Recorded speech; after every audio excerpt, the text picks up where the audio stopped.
વડોદરામાં વીજ ચોરી પકડાઈ છે। MGVCLના માંડવી સબ ડિવિઝનમાં આવતા વિસ્તારોમાં આશરે વીજ કંપનીની 27 ટીમો દ્વારા વીજ ચેકિંગ અને ડિસ્કનેક્શન ડ્રાઈવ યોજવામાં આવી હતી।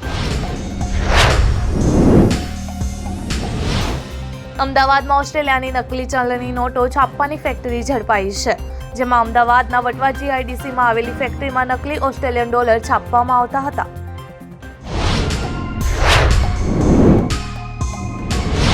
ગુજરાતમાં નવેમ્બર મહિનાના અંતમાં હવે ઘણા ખરા વિસ્તારોમાં શિયાળો દેખાયો છે, જેમાં ગિરનાર પર 8.4 ડિગ્રી અને જૂનાગઢમાં 13.4 ડિગ્રી લઘુત્તમ તાપમાન રહ્યું છે।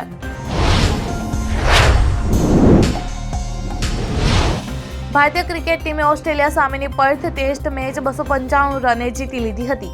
ઓસ્ટ્રેલિયાની ધરતી પર ભારતીય ટીમની આ સૌથી મોટી ટેસ્ટ જીત હતી।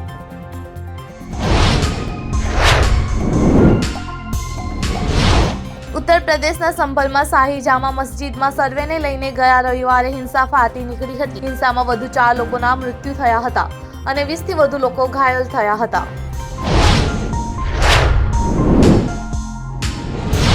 ઓસ્ટ્રેલિયાના સુપ્રસિદ્ધ ફિલ્મ નિર્માતા ફિલિપ નોયસને તેમની તેજસ્વી અને વ્યાપક સિનેમેટિક સફરને બિરદાવતા સત્યજીત રે લાઇફટાઇમ અચીવમેન્ટ એવોર્ડથી સન્માનિત કરવામાં આવ્યા હતા। મધ્યપ્રદેશના ખંડવામાં એક મસાલ જુલુસ દરમિયાન લાગેલી ભીષણ આગને કારણે 30થી વધુ લોકો દાઝી ગયા છે। આ ઘટના ગુરુવારે મોડી રાત્રે બની હતી।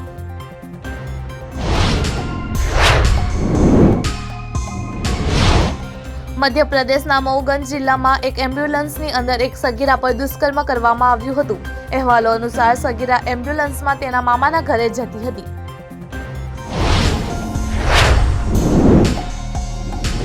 પાકિસ્તાન ચેમ્પિયન્સ ટ્રોફીનું આયોજન કરી રહ્યું છે, પરંતુ BCCIએ ટીમ ઇન્ડિયાને ત્યાં મોકલવાનો ઇનકાર કરી દીધો છે। આ નિર્ણય બાદથી ટુર્નામેન્ટના સ્થળ અને સમયને લઈને વિવાદ ચાલી રહ્યો છે। રશિયન સેનાએ ગુરુવારે રાત્રે યુક્રેન પર મોટો હુમલો કર્યો હતો, જેના કારણે દેશમાં અંધારપટ છવાઈ ગયો હતો। રશિયાએ 91 મિસાઇલ અને 97 ડ્રોનનો ઉપયોગ કર્યો હતો।